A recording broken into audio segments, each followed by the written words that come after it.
दोस्तों, इस कहानी में हम आपको एक दुखी माँ की कहानी सुनाएंगे। कैसे उसके सगे बेटे ने उसका सब कुछ छीन लिया और उसे चौराहे पर लाकर छोड़ दिया। हेलो माँ, मैं राजू बोल रहा हूँ। कैसी हो माँ? मैं ठीक हूँ बेटा। ये बताओ तुम और बहू दोनों कैसे हो? हम दोनों ठीक है माँ।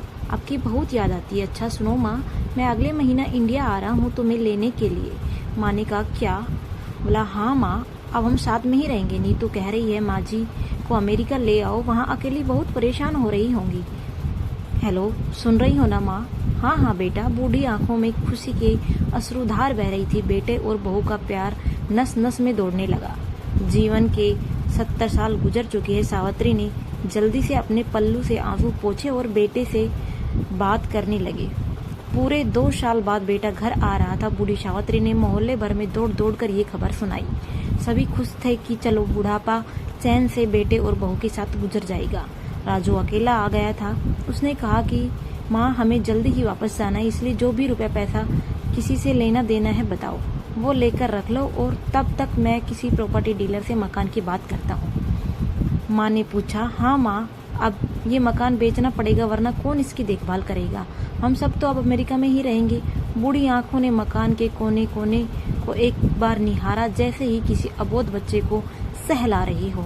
आनन फानन और ओने कोने में दाम में राजू ने मकान बेच दिया और सावित्री देवी ने वो जरूरी सामान समेट जिससे उसको बहुत ज़्यादा लगाव था उसको दे दिया। राजू टैक्सी मंगवा चुका था। एयरपोर्ट पहुंचकर राजू ने कहा माँ, तुम यहाँ बैठो, मैं अंदर जाकर सामान की जांच और बोर्डिंग और वीजा का काम निपटा लेता हूँ। माँ ने कहा ठीक है बेटा। सावित्री देवी वहीं पास की बेंच पर बैठ गई। काफी समय बीत चुका था। बाहर बैठी सावित्री देवी बार बार उस दरवाजे की तरफ देख रही थी जिसमें राजू गया था, लेकिन अभी तक बाहर नहीं आया। शायद अंदर बहुत भीड़ होगी सोचकर बूढ़ी आंखें फिर से टकटकी लगाए देखने लगती है। अंधेरा हो चुका था।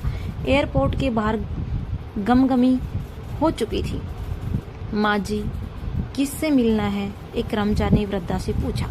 मेरा बेटा अंदर गया था टिकट लेने, वो मुझे अमेरिका लेकर जा रहा है, सावित्री ने घबरा कर कहा। लेकिन अंदर तो कोई पैसेंजर नहीं है।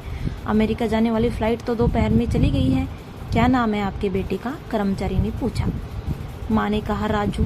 सावित्री के चेहरे पर चिंता की लकीर उभर आई।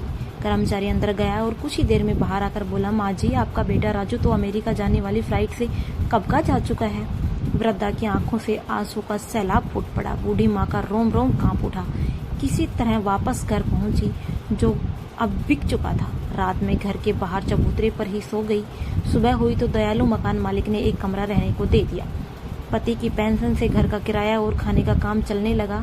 समय गुजरने लगा। एक दिन मकान मालिक ने वृद्धा से पूछा माँ जी, क्यों नहीं आप अपने किसी रिश्तेदार के यहाँ चली जाएं? अब आपकी उम्र भी बहुत हो गई, अकेली कब तक रह पाओगी? हाँ चली तो जाऊंगी, लेकिन कल को मेरा बेटा आया यहाँ, फिर कौन उसका ख्याल रखेगा? आंख से आंसू आने लग गए। दोस्तों, विनती है आप सभी से, माँ बाप का दिल कभी मत दुखाना। एक बेटे ने अपनी माँ का सब कुछ छीन लिया, फिर भी माँ को बेटे से प्यार था।